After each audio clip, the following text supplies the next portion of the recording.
Ma väga vabandan, et ma olen sellise... ma ei ole hiljaks jäänud, ma jõudsin täpselt. Brüsseli standardis ma olen varem kohal, kui peaks. Muidu on veerand tundi hilinemine on täitsa tavapärane. Nagu te nägite, mu Gmaili account läks kinni, nii et selleks, et slaide näidata, ma pean Gerdi tehnilist abi kasutama. Aga minu ülesanne on täna siis rääkida teile lühidalt ja niivõrd täpselt kui vähegi võimalik sellest, mis saab nendest trahvidest, mis oli kindlasti üks peamisi murekohti siis, kui reform läbi räägiti, siis kui meedia kajastas andmekaitsereformi, siis kindlasti oli üks suuremaid probleeme, millele viidati väga-väga suured trahvid andmekaitsealaste rikkumiste eest.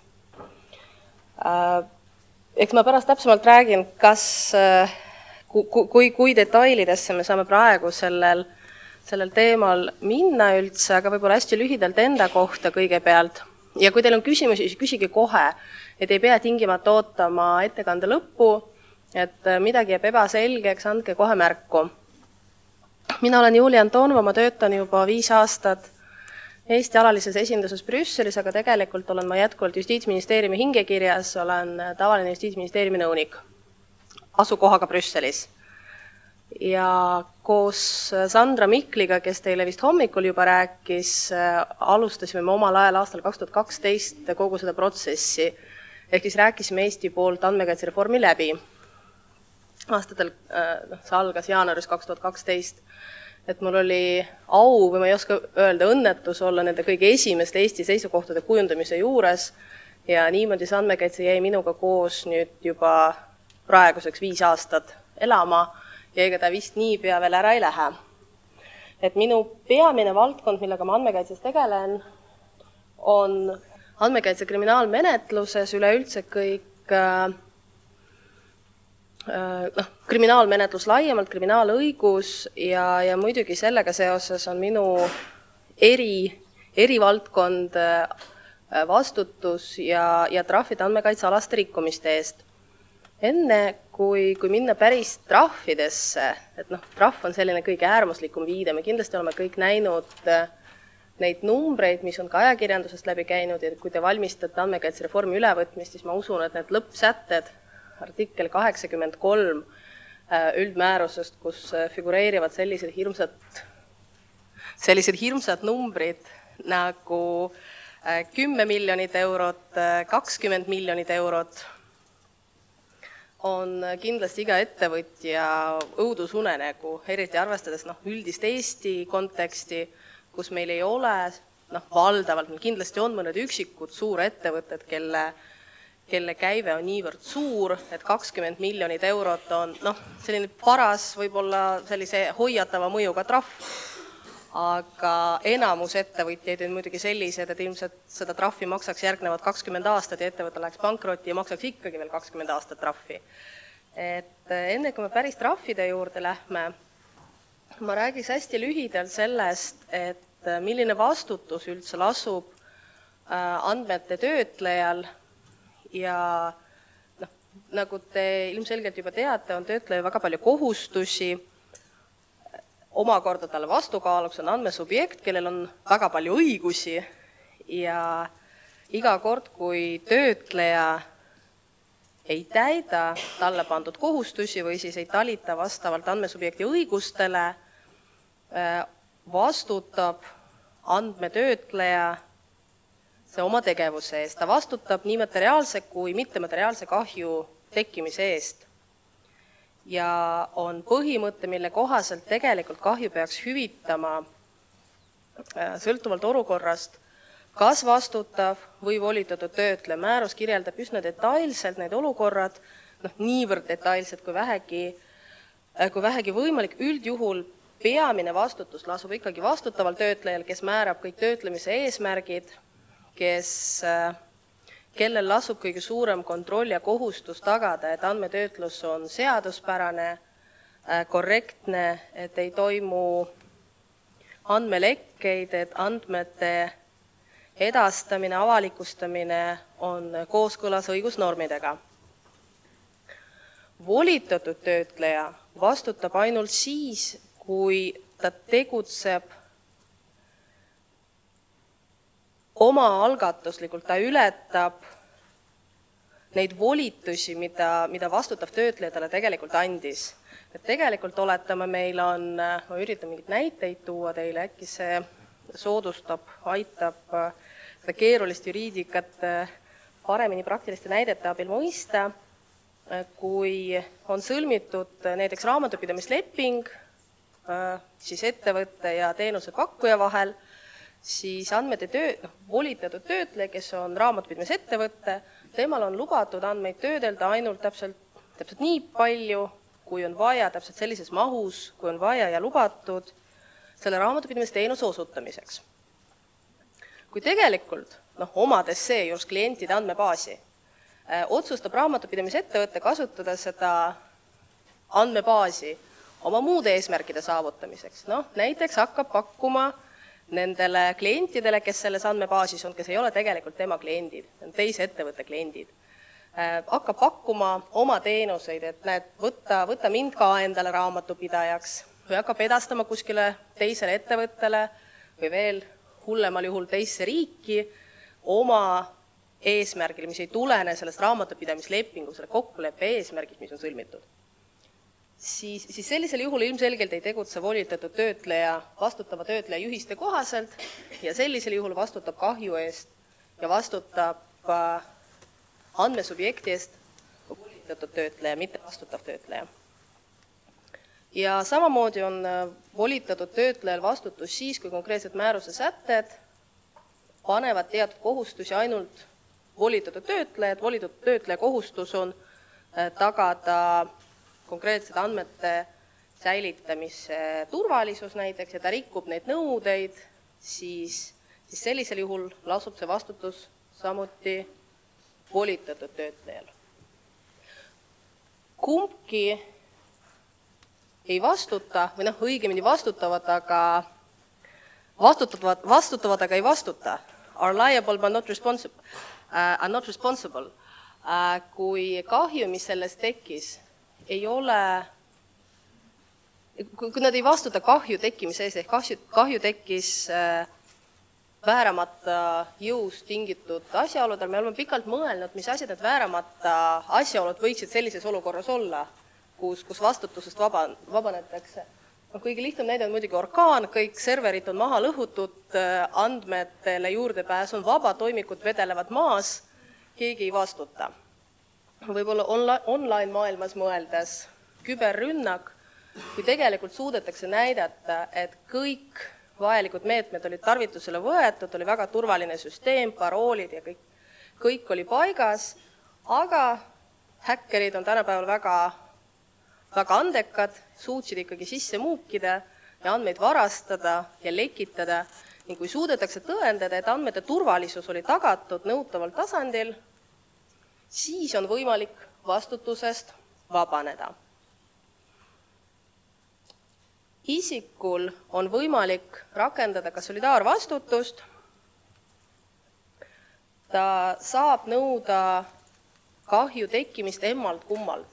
See säte on tehtud selleks, et isikul oleks lihtsam oma õigusi teostada, näiteks olukorras, kus ta ei saa enamasti ta ei saa siis näiteks kas volitatud töötlejad või vastutavad töötlejad kätte, nad on asutatud teises riigis, selleks, et isikul oleks lihtsam oma nõuded ellu viia, on tal võimalik pöörduda selle poole, kes tema jaoks on lähim. Ja seejärel omakorda saavad töötlejad pärast omavahel vaielda, kuidas vastutus jaguneb ja kes kellele peab hüvitama selle osa, mida üks osapool hüvitas teise osapoole eest. Et siin on kindlasti tsiviilõiguseksperte, mina ei ole tsiviilõigusekspert, aga kindlasti on tsiviilõiguseksperte, kes teavad, kuidas regressinõuded toimivad. Et eesmärk on teha seda kahju hüvitamise protsessi isikute jaoks võimalikult lihtsaks. Eestis teatavasti, eriti just mittevaralise kahju hüvitamise puhul, kohtupraktika üsna leebe. Väga mitmes Euroopa riigis on see hoopiski teistmoodi, on võimalik saada ka väga kõrgeid kahjuhüvitisi. Andmekaitse puhul kõige enam me saame rääkida eelkõige mittemateriaalset kahju hüvitamisest. Loomulikult võib tekkida ka materiaalne kahju, näiteks ettevõtlustegevuse takistamise või mingi tõrke tõttu, mis tekib ettevõtlustegevusesse, aga eelkõige põhiõiguste rikkumine toob kaasa mittevaralist kahju. Sellega seoses on väga palju arutatud selle üle, kas andmekaitse üldmäärus ühtlustab kuidagi seda, kuidas kohtud hakkavad lahendama mittevaralise kahju hüvitamise vaidlusi. Eestis on meil üsna leebe suhtumine sellesse. Samas, kuivõrd määrus on üldkohalduv kõigile Euroopa riikidele ja kui samasuguse vaidluse puhul saab isik Eestis, võib-olla ei saagi midagi või saab hästi pisikese hüvitise, sellise sümboolse hüvitise, tõdetakse, et tõepoolest on õigusi rikutud, aga kuivõrd meil ei ole sellistes olukorras kohtupraktika ei näe sellist suurt hüvitist ette, siis hüvitis ei olegi suur. Samas, kui teises riigis on kohtupraktika hoopiski teistmoodi, et täpselt samasuguse rikkumise eest on isikul võimalik saada 10 000 eurot näiteks. Siis kui selline vaidlus peaks kunagi, isik, kes tunneb ennast Eestis või mõnes teises riigis puudutatuna, et miks tema kohus lahendab asju selliselt, et ei ole justkui kahju tekkinud, materiaalne kahju ei ole justkui väärt hüvitamist, siis pöördub isik, võib pöörduda kohtusse ja ka siis Eesti kohus saadab eelotsuse taotluse Euroopa kohtusse või siis algatatakse Eesti vastu või mõne teise riigi vastu, kes nõudeid ei pruugi täita, järelevalvemenetlused kontrollida, kas tegelikult meie õigussüsteemis on loodud vastavad normid, mis tagavad selle, et määrus on kohaselt rakendatud ja määrus näeb ette kahju hüvitamist. Seega, kuigi tegelikult määrus ise ei ühtlusta kahju hüvitamise mehhanisme ega kahju hüvitamise reegleid ega summasid, ei saa välistada, et mine tea mitme aasta jooksul tekib selline horisontaalsem lähenemine, sest me tõlgendame ühtesid ja samu sätteid. Ja ka eriti interneti maailmas on tänapäeval, ja kunagi ei tea, kus kohas asub su andmesubjekt, kus kohas asub su töötleja ja võib tekkida oht selliseks ebaühtlaseks kohtlemiseks. Muidugi kõigepealt kohe ei ole põhjust karta, et Eestis andmekaitse üldmäärusega tuleb kõrge mittemateriaalse kahju hüvitamise instituut. Olles rääkinud vastutusest, kas teil tekkis küsimusi? Kui küsimusi ei tekkinud, siis lähme põnevama teema juurde. Sanktsioonid. Andmekaitse üldmääruses on 2 tüüpi sanktsioone. On nii nimetatud, mina nimetan neid pehmeteks sanktsioonideks, ehk siis muud meetmed peale trahvi ja rahalised trahvid.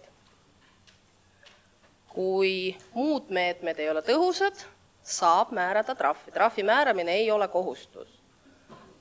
See on väga oluline, sest ma olen kuulnud väiteid, et iga rikkumise eest hakatakse trahvima. Võin öelda, et kindlasti ei ole Andmekaitse Inspektsioonil seda kava. Teatavasti praegu Andmekaitse Inspektsioon ei trahvi kuigi palju. Pigem eelistatakse just nimelt neid parandavaid või pehmemaid sanktsioone. Ja mina julgen küll eeldada ja arvata, et nii see ka jääb. Trahvi ja suuruse määramisel tuleb arvestada erinevate asjaoludega. Ma räägin varsti natukene põhjalikumalt nendest asjaoludest. Ja trahvi saab määrada nii tahtliku rikkumise kui ka hooletuse puhul. Ehk siis olgu lekke olnud taotluslik, et oligi eesmärk andmeid lekitada või juhtus see kogemata, välja arvatud muidugi küberrünnaku või vastutust vabastavad asjaolud. Siis saab määrada trahvi. Alustame pehmematest meetmetest. Nad on suuremal määral sarnased, mida Andmekaitse Inspektsioon võib teha juba ka praegu, mida ta teeb haldusmenetluse raames, haldusjärelevalve raames. Ja Andmekaitse Inspektsioon saab teha ettekirjutusi ja anda siis suuniseid, mida tuleb teha. Kas tuleb oma register kooskõlla viia andmekaitsereeglitega, kas tuleb töötlus lõpetada, andmed kustutada, andmed andmesubjektile välja anda. Selliseid käske või ülesandeid saab Andmekaitse Inspektsioon jagada ka tulevikus. Need volitused on nüüd määruses üsna täpselt kirjas, on artikkel 58 lõige 2, see on väga pikk loetelu, ma üritasin tuua välja võib-olla kõige sellised huvitavamad, tegelikult neid on ikkagi väga mitu seal. Ja andmekaitseasutus, tuvastades, et toimunud on rikkumine või et on võimalik, et toimub rikkumine, et näiteks ettevõttes ei ole kehtestatud nõutaval tasemel dokumentide hoidmise reegleid, et dokumendid kõik vedelevad laua peal koos isikuandmetega, arsti kabinetis toimikud on kõik laiali mööda arsti kabinetti, siis saab AKI, meie mõistes on järelevalveasutus AKI, uut järelevalveasutust ei tule, saab teha hoiatuse, et kui te jätkate seda praktikat, kui te seda kohe ei muuda, siis uskuge mind, järgmine kord tulen uuesti ja teen juba rangema noomituse või teen trahvi, sest see, mida te teete või kuidas te teete asju, ei ole kooskõlas andmekaitsereeglitega. AKI saab teha ka noomituse. Kõiki neid meetmeid Eestis ilmselgelt hakatakse vähemalt praeguse kava järgi rakendama ettekirjutuse baasil. Ettekirjutusi tehakse ka praegu. AKI saab noomida ettevõtteid selle eest, et nad andmekaitsereegleid ei täida. Kui see ei toimi, saab käskida andmetöötlus lõpetada. Selle üle on olnud väga pikki vaidlusi, et kuidas AKI siis tagab selle, et andmetöötlus tegelikult ei toimi. Kõige tõhusam on ilmselt siis järgnevate mittepehmete sanktsioonide ähvardusel. Kui andmeedastuskanalid, mida kasutatakse, või kui andmetöötlemise viisid, andmete kogumise viisid ei ole vastavuses andmekaitsereeglitega, siis saab AKI öelda, et sa tegelikult ei tohi küsida isiku perekonna staatust selleks, et pakkuda talle mingit teenust. See ei ole vajalik sinu ülesannete täitmiseks või siis selgida isikule selgelt, et ta võib neid andmeid sulle anda, aga see on vabatahtlik, et see ei ole kohustuslik andmeväli, sest konkreetselt selle eesmärgi saavutamiseks ei ole see vajalik.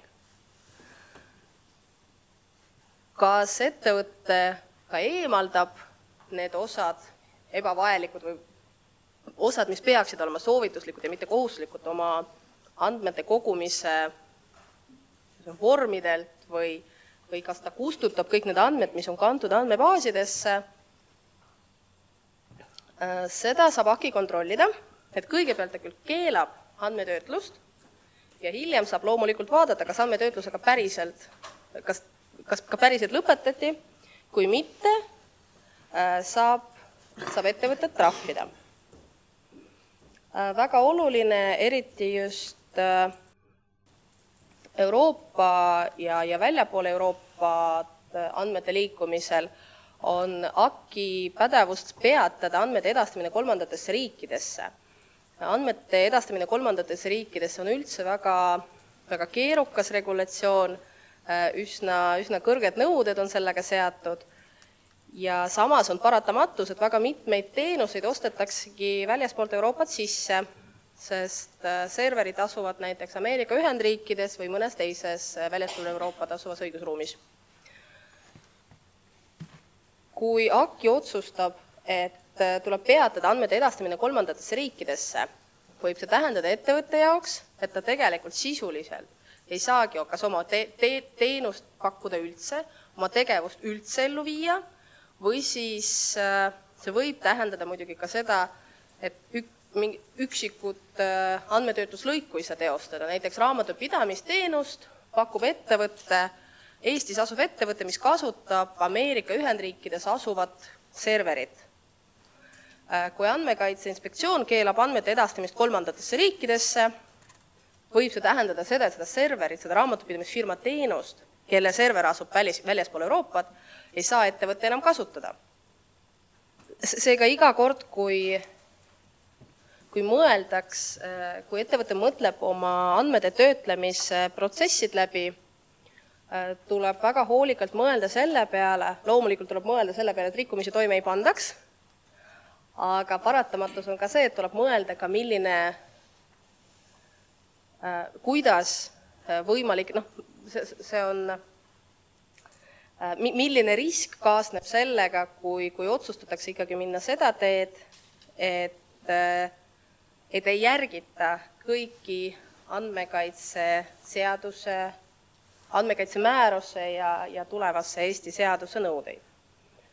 Pehmeid meetmeid on väga mitmeid ja see ei ole oma olemuselt Eesti õiguse jaoks mitte midagi uut, see ei ole ka mitte midagi uut üldse Andmekaitse Inspektsiooni jaoks, et ma usun, et te olete kõik ka teadlikud sellest, et ma ei ole kindel, kas kõik on kogenud Andmekaitse Inspektsiooni pehmeid järelevalvemeetmeid, aga selles mõttes õiguskord ei muutu. Liikudes edasi trahvide juurde tasapisi, sammhaaval, on kõigepealt paslik mainida, et andmekaitse üldmääruses on tekkinud selline naljakas olukord, et tavapärased õigusaktidest ei nimetata konkreetset riiki. Õigusakt on üldine ja ei ole hea tava nimetada konkreetset riiki. Andmekaitse üldmääruses on üks põhjenduspunkt, kus on Eesti selgelt nimetatud ja see puudutab väärteomenetluses trahvide rakendamist või õigemini haldustrahvide rakendamist Eesti õigussüsteemis. Te kõik ilmselt teate, et Eesti õigussüsteemis haldustrahve ei ole, aga mingisuguseid trahve peame määrama. Läbirääkimiste käigus oli 2 riiki, kes ütlesid, et meie jaoks on ikkagi täiesti sobimatu see, et andmekaitse õiguse reformi tõttu me peame oma süsteemi sisse tooma uut instituuti, uut haldustrahvide instituuti, mis me ei soovi seda teha ja kindlasti me ei soovi seda teha ainuüksi andmekaitse õiguse tõttu. Ja nii lubati meil teha järelevalve menetluses väärteotrahve. Taanis on olukord veel erinevam, neil ei saa järelevalveasutus isegi teha ühtegi trahvi ega midagi rahalist sanktsiooni määrata, et see kõik käib prokuratuuri kaudu Taanis. Et Eesti erand on selles mõttes teistmoodi, et ta lihtsalt lubab meil kasutada meie sisuliselt karistusõiguse instituuti selleks, et rakendada haldusõigust. Praegu muidugi käib juba siseriiklikult arutelu selle üle, kas tegelikult Eestis võiks olla haldustrahv. Aga selle arutelu tulemusi me ei tea, konsultatsioonid alles käivad. Rahaliste sanktsioonide puhul eristatakse 2 liiki rikkumist. On olemas kergemad rikkumised, mille puhul on trahvisumma kas kuni 10 miljonit või kuni 2% ettevõtte ülemaailmsest aastakäibest, sõltuvalt sellest, milline on suurem summa. Ja raskemate rikkumiste puhul on trahvisumma kuni 20 miljonit või kuni 4% ülemaailmsest aastakäibest, sõltuvalt sellest, kumb on suurem.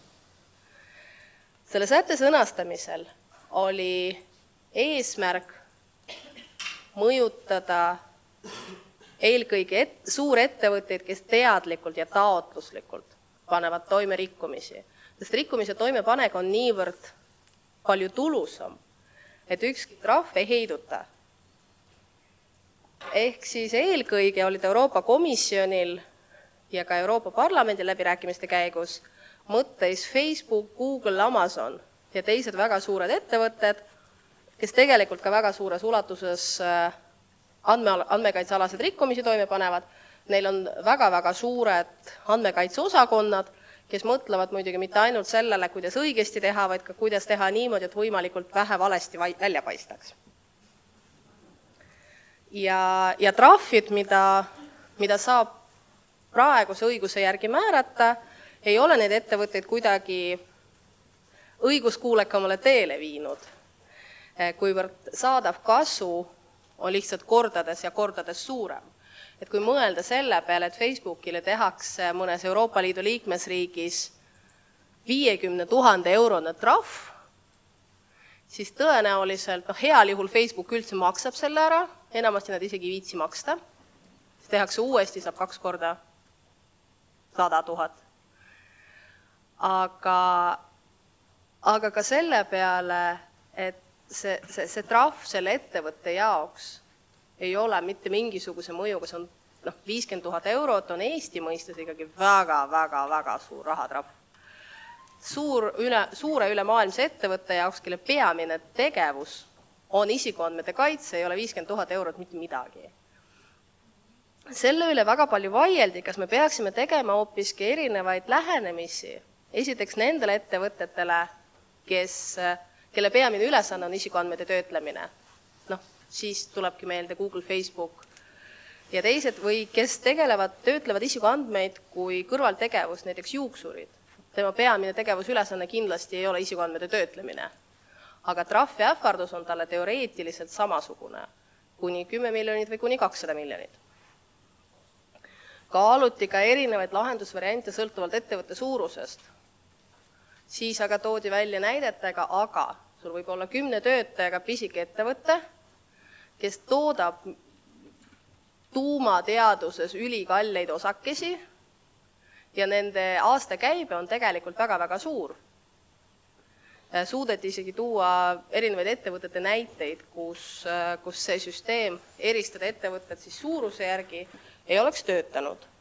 Nagu te näete, tulemuseks on see, et sätted on kõigil ühesugused, mis muidugi siiski ei tähenda seda, et kõigile peab automaatselt määrama 10 miljonit eurot trahvi iga rikkumise eest. Jätkuvalt peab arvestama erinevaid kriteeriume, et vaadata, kas üleüldse trahv teha. Ma ei jäänud hiljaks, ma jõudsin väga täpselt. Just selle tõttu, et meil oli arutelu Andmekaitse Inspektsiooniga selle üle, millal ja kuidas ja kas Andmekaitse Inspektsioon peab muutma oma senist praktikat trahvide määramisel. Ja loomulikult eks tulevik näitab, kas nad muudavad oma praktikat või jääb täiesti praegune olukord kehtima, aga seda saab öelda, et määrus kindlasti ei nõua seda, et iga rikkumise eest peab määrama trahvi. Kui me võtame näite, kus avastatakse, et näiteks arst vaatas oma patsiendi andmeid täiesti ebaseaduslikult. Puudus igasugune alus, tegelikult patsient visiidil ei käinud. Kas AKI peaks kohe trahvi määrama või äkki võiks alustada ikkagi pehmete meetmetega? Kindlasti saab alustada pehmete meetmetega ja kui see on ühekordne rikkumine, kui varasemaid rikkumisi ei ole ettevõtte toime pannud ja oli igati koostööaldis ja kuulas AKI õpetussõnu ja lubas rohkem mitte teha, siis ei ole kohustust trahvi määrata.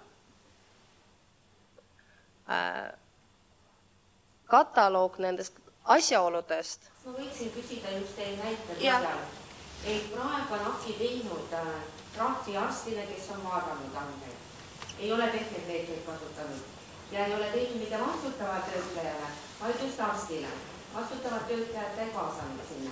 Et kuidas siis uue määruse järgi on, et kes siis saab selle trahvi või see, ütleme, neid meetmeid rakendatakse? Kas sellele, kes töötajale, vastutavad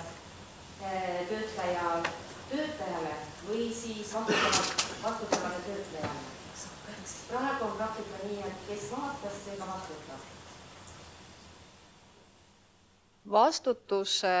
Vastutusreeglite järgi tegelikult antud juhul vastutab eelkõige isik ise, sest ta väljus nende korraldustest, mis talle olid antud. Nii et edaspidi siis määruse järgi ka? Peaks niimoodi olema. Aga AKIL on kindlasti võimalik ikkagi võimalus on määrata karistus ka ettevõttele, kui ettevõte ei ole taganud näiteks vajalikku väljaõpet. Et see rikkumine võib siis olla teine, ettevõte ise ei vaadanud neid andmeid. Ehk isik, kes vaatas andmeid ebaseaduslikult, väljus selgelt oma andmetööd, oma sellest töösuhte kirjeldusest, mida ta tohib teha, mida ta ei tohi teha. Ja pani taotluslikult rikkumise. Aga ka ettevõte saab sellisel juhul vastutada näiteks kas puuduliku koolituse, puuduliku sisemise järelevalve, näiteks kui ettevõte ei ole määranud andmekaitseametnikku, aga tal on see kohustus ja seetõttu sellised rikkumised ei leia, need ei tule välja, kui ettevõte ei ole rakendanud turvameetmeid, et sellised rikkumised tuvastada, et kui logisid ei säilitata või midagi sellist, et ei saa välistada, et ka ettevõtte, kui on näha, et ettevõte on teinud midagi valesti, et ka ettevõte saab karistada. Aga säilib lisaks kõigile, see on täiesti kõrvaline teema, et see ei olnud tänase ettekande peamine eesmärk, aga säilivad ka Eesti karistusseadustiku sätted, mis puudutavad andmete töötlemist, sest ka andmekaitse üldmäärus räägib, et karistusõiguslikud meetmed võivad jääda lisaks, kui liikmesriik peab vajalikuks teatud valdkondades ette näha ka karistusõiguslikku vastutust. Et meil on praegu teatud valdkondades karistusõiguslik vastutus, me kindlasti vaatame neid sätted üle, aga ei ole välistatud ja on täiesti lubatud, et karistusõiguslik vastutus jääb lisaks sellele haldustrahvidele. Sest andmekaitse üldmääruse lähenemise järgi on puhtalt pehmed haldussanktsioonid, siis on haldustrahvid ja siis on karistuslik meede. Eesti õiguses rakendatakse seda lihtsalt natukene teistmoodi, sest Eesti õiguses ei ole haldustrahve, nagu ma enne rääkisin. Selle üle oli tohutult pikk vaidlus ja see vaidlus kestab edasi. Lootsin, et äkki tulen teie juurde juba natukene targemana pärast koosoleku. Ei tule. Aga vähemalt praeguse kava järgi kõikide eelduste kohaselt me rakendame haldustrahve väärteomenetluse raames praeguse seisu järgi. See võib muutuda juhul, kui Eestisse luuakse halduskaristuste institutsioon, mis on enamikes riikides on, kuid tegelikult vaadates võimaliku haldustrahvi olemust, mina ei näe, et midagi muutuks. Ma olen kuulnud ka väiteid, et haldustrahv on parem kui väärteomenetlus, sest et väärteomenetluses on väga kõrge tõendamisstandard, et sa pead kõiki üle kuulama, sa pead tohutult tõendeid koguma, et haldusmenetluses neid trahve määrada on ikka tunduvalt lihtsam. Et just kui lihtsamini pääseb väiksema halduskoormusega. Seda seisukohta mina isiklikult ei jaga, sest kui sa ikkagi määrad 1 000 000 eurose trahvi, vahet ei ole, millises menetluses sa seda määrad. Et tõendamiskoormus on ikkagi ärakuulamis või ülekuulamiskoormus on ikkagi ja kindlasti ei saa ka haldusmenetlus või haldustrahvi määramine näha siis välja selliselt, et AKI tuleb, vaatab, et midagi on valesti ja kirjutab 1 000 000 eurost trahvi. Et sellele peab eelnema igal juhul menetlus, mis on oma olemuselt kindlasti sarnane väärteomenetlusele. Väärteomenetlus Eesti õiguses ongi üle tulnud vanasti kunagi olemas olnud haldusõigusrikkumisest. Ja ega see menetlus väga palju, see protsess ise ei ole fundamentaalselt muutunud. Nii et olgu, millisel viisil teda Eestis rakendatakse, kas väärteo või haldustrahvina, ma ei näe selles isiklikult väga suuri olemuslikke erinevusi. Aga lisaks sellel on Eesti õiguses olemas sunniraha institutsioon, mida AKI praegu kasutab, juhul kui ettekirjutust ei täideta, siis määrab AKI sunniraha. Sunniraha määramise võimalus säilib ka edasi, aga väga pikk vaidlus käis, natukene vist käib veel edasi, aga ma arvan, et tulemus on ikkagi see, et sunniraha on võimalik edaspidi määrata, aga sunnirahaga ei saa asendada rahalisi trahve, mis on ette nähtud määruses. Et sunniraha on natukene paralleelselt rakendatav institutsioon ja selle põhjus, miks sunnirahaga ei saa asendada trahvi, on selles, et sunniraha ei saa käsitleda karistusena ühelgi juhul. Sunniraha on hoiatav meede, sunniraha ei tohi käsitleda karistusena. See on Eesti õiguses sunniraha institutsiooni üks aluspõhimõtteid. Aga andmekaitsereformis oli üks peamisi eesmärke luua just väga kõrged, ranged, hirmutavad karistused. Ja seetõttu sunniraha kasutamise võimalus jääb teatud ulatuses, aga mitte siis, kui äkki otsustab kasutada trahvi. Kui äkki läheb trahvimisse teed, siis praeguse plaani järgi saab tegemist olema väärteoga ja see lahendatakse väärteomenetluse raames.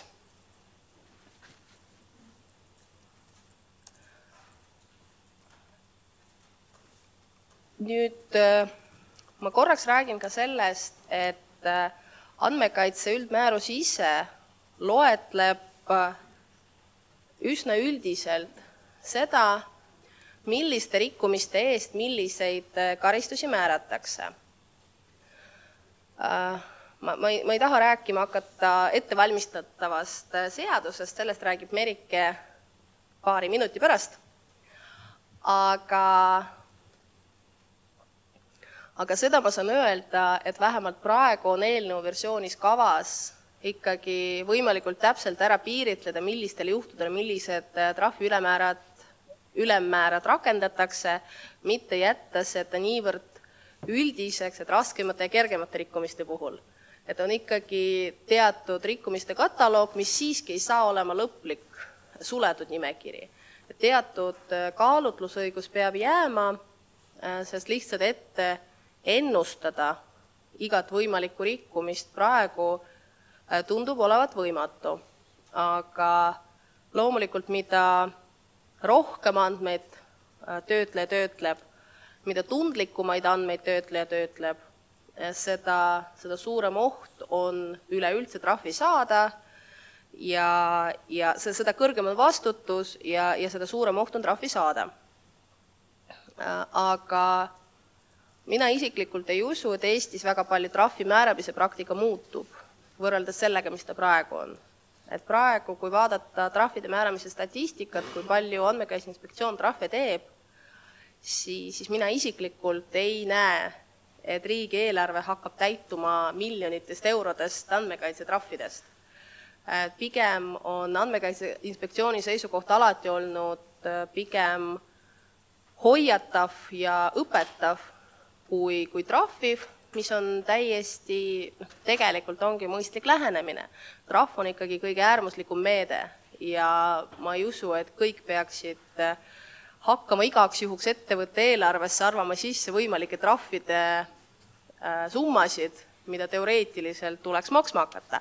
Välja arvatud juhul, kui te teate, et teie ettevõte teeb midagi valesti ja teeb seda teadlikult, siis võib-olla tasuks natukene kõrvale panna. Aga trahvidega seoses küsisime läbirääkimiste käigus ja ka hiljem, kui rakendamiskoosolekud on olnud Euroopas, et kas ja kuidas, kas kuni 10 miljoni eurose trahvi puhul on võimalik määrata ka 100 eurot trahvi. Tundub ju täiesti olematu summa selle ülemmäära juures. Et Eesti kohtud on teatavasti öelnud, et ülemmäär on kõige raskema rikkumise juures, et selline rusika reegel on enam-vähem see, jaga pooleks, lahuta natukene veel ja siis saad sellise kõige keskpärasema rikkumise hinna. Et siis me küsisime, et kas see tähendab, et kõige keskpärasema andmekaitse rikkumise eest peaks trahv olema 3 miljonit. Aga vastus oli ikkagi see, et nii see ei ole. Kindlasti on ka 100 eurot täiesti aktsepteeritav trahvisumma, kui see on see summa, mis konkreetset rikkumise tüüpi ja konkreetsed ettevõtted arvestades on see, mis on mõjus, hoiatav ja tõhus. Kui tegemist on väikese FIE-ga, kes kogemata riputas oma veebilehele, mida külastab 10 inimest kuus, delikaatseid isikuandmeid oletame. Et kui ta lihtsalt midagi valesti avaldas, ma ei usu, et üldse äkki midagi teeks, hoiataks, et ära rohkem tee ja loeb õpetussõnu ja saadab lingi määrusele. Aga näiteks, et tegemist on delikaatsete isikuandmetega, mille kaitsetase on tunduvalt kõrgem ja pole ka esimene kord sellel väiksel FIE-l, tuleks ikkagi midagi teha. Siis samas FIE käive kuus on 1000 eurot. Siis see 100 eurot on täiesti rohkem kui küll proportsionaalne selle rikkumise eest. On teatud pigem siis tulevikus võimalik oht, nagu ka vastutuse puhul ma rääkisin, kui selliseid vaidlusi kunagi hakkab võrdlema või tõlgendama kõigepealt võrdlema Euroopa Komisjon ja kunagi näiteks tõlgendama Euroopa Kohus, siis on võimalik, et jõutakse järeldusele, et see rakendamise tase on niivõrd ebaühtlane, et Eestis isegi kõige suurema tundlike andmete töötleja puhul määratakse trahviks kuni 1000 eurot või paar tuhat eurot, samas kui Euroopas on samasuguste rikkumiste eest ette nähtud 10 000 eurot täpselt samas suuruses ettevõttele, siis võib juhtuda, et Eestile heidetakse ette, et me ei ole taganud, et see praktika on võimalikult ühtlane.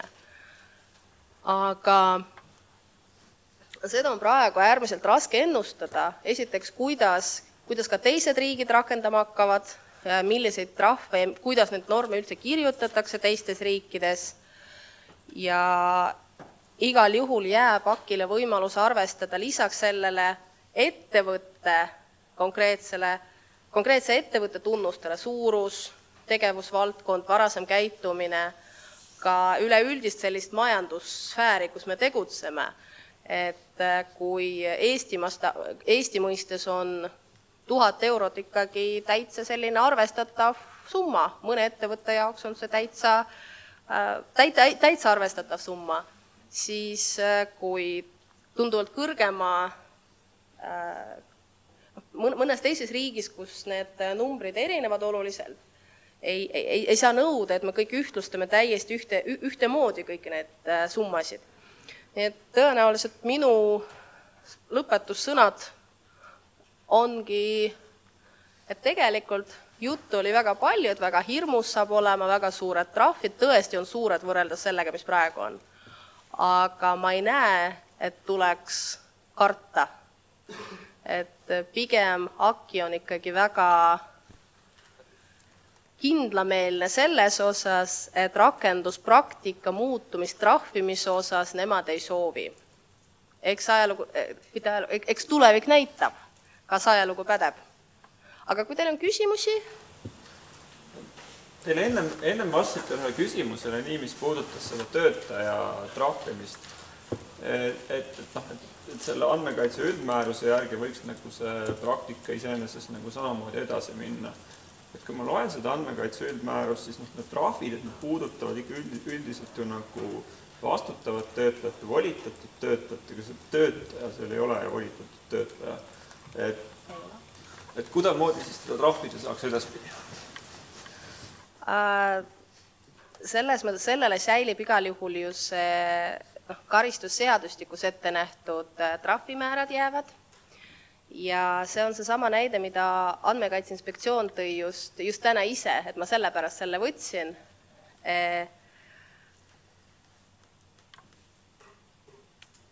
Töötaja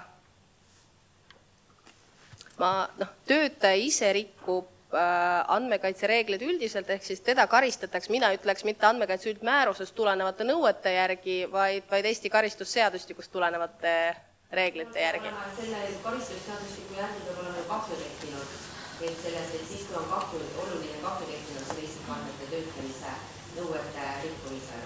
Tal ei ole mitte iga rikkumisel. Delikaatsete isikuandmete puhul on erireegel. Kas delikaatsete isikuandmete puhul ei ole erireeglid? Ma pean kohe vaatama. Seal ongi neid, et isikul, kellel on seadusest tulenev kohustus, jah. Saladuse hoidmise kohustus, et need on kutsetegevused, need arstid ja notarid ja need, et siis aga seal, kui ma nüüd õigesti mäletan, siis oli seal ikkagi kahju peab olema tehtud mitte iga rikkumise korral.